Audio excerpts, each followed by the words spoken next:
We, the Xylan Ascendancy, had cataloged 1,000 sentient species. We thought we understood war. The equation seemed simple. Fear was a product of force. The loud, the strong, the obviously powerful. Those were the threats we watched for. Our fleets were masters of cosmic warfare. Our strategists, myself included, were unparalleled. We saw power as a tangible thing, an equation of energy output and kinetic impact.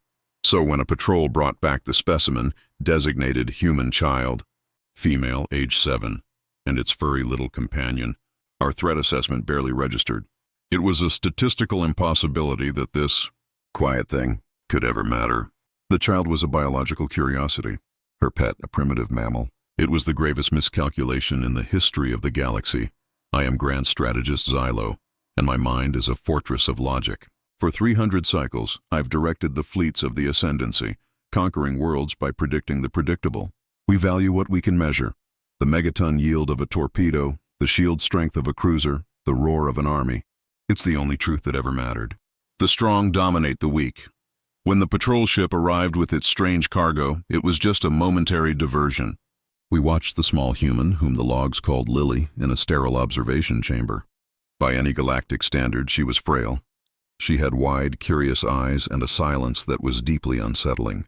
She didn't cry or rage. She just sat there, her small hands buried in the coarse, black and white fur of her pet. The animal was logged as Mellivora capensis, a honey badger. Our xenobiologists were fascinated. On its home planet, they reported, it was known for a level of aggression that bordered on the absurd. But here, under the calm glow of the containment field, it was completely docile. It rested its head on the child's lap, perfectly calm. All we saw was a child and her pet, a symbol of primitive, sentimental attachment. We noted the bond as a potential psychological vulnerability. How could we have known it wasn't a weakness, but a trigger? Our final report was dismissive. Species, human, threat level, negligible. No bioweaponry, no psionic potential, no physical advantages. Companion animal, while noted for ferocity, is pacified by the child's presence. Recommendation: catalog and archive.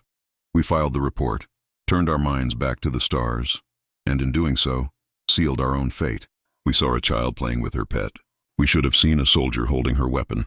The real threat came without a sound. It wasn't a fleet or an army. It was a wave of pure, uncut dread that washed over our sector. We called them the Mind Weavers, a non-corporeal species that fed on fear. They were whispers in the dark, turning disciplined crews against each other and making seasoned commanders see phantom fleets on their view screens. My own flagship, the Inevitable Victory, was the first to fall. The bridge, once a symphony of calm efficiency, collapsed into chaos. My tactical officer, a veteran of 100 campaigns, clawed at his own eyes, screaming about stars that were bleeding. My navigator curled into a ball, weeping about the crushing emptiness of space. Our weapons were useless. How do you shoot a nightmare? How do you bombard an enemy that exists only in your own head? Panic is a plague, and the Mind Weavers were its masters.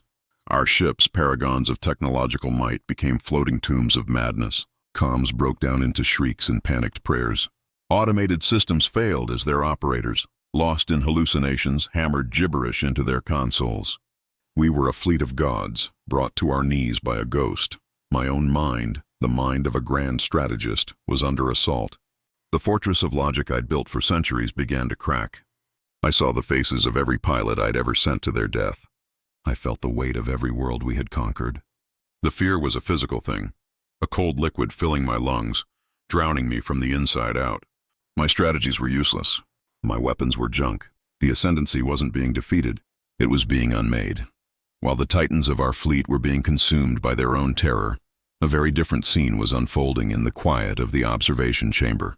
The psionic wave washed over the ship, a force that had crippled our most hardened warriors. But inside that cell there was no panic. The child Lily just sat up. Her eyes seemed distant, as if listening to something far beyond the walls.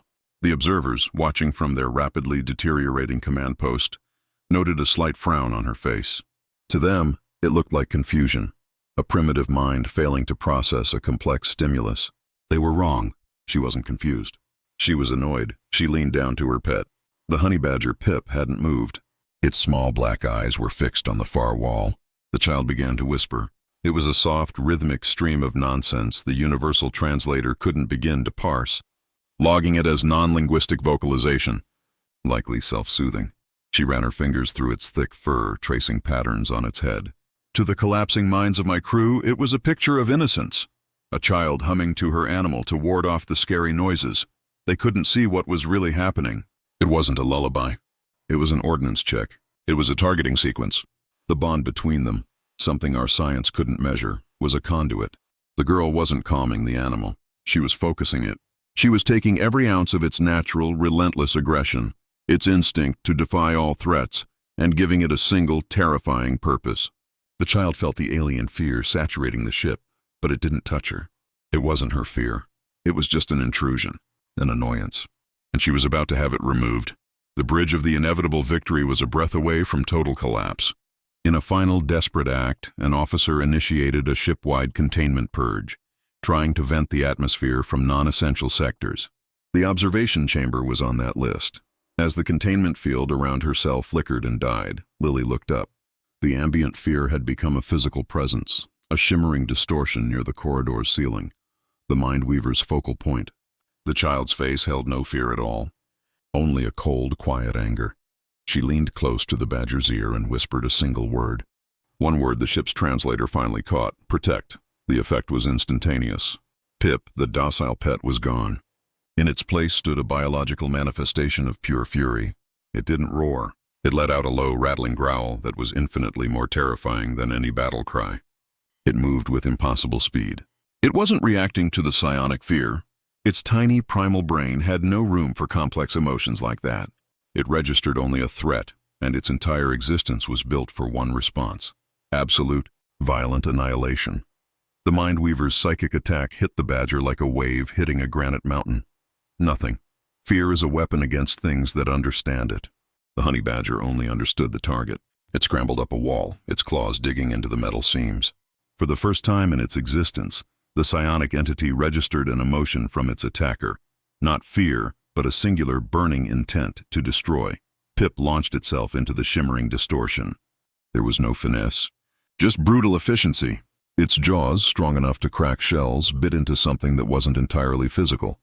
A shriek of pure psychic static echoed through the ship, this time laced with pain. It was like watching a demon fight a ghost. The badger twisted, its famously loose skin letting it turn and bite the very thing trying to envelop it. It was a furry whirlwind of claws and teeth attacking the nightmare until it had nowhere left to run. Then, as suddenly as it began, it was over. The psychic shriek died. The suffocating blanket of fear lifted.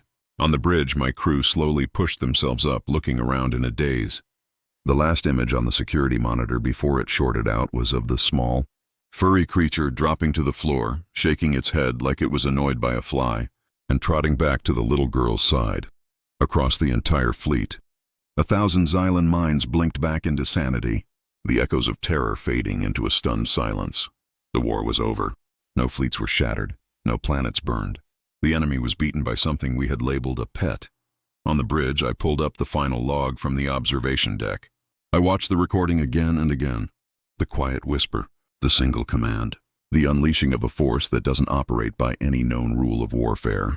We had feared armies and warships, but we were saved by a child's love for her animal.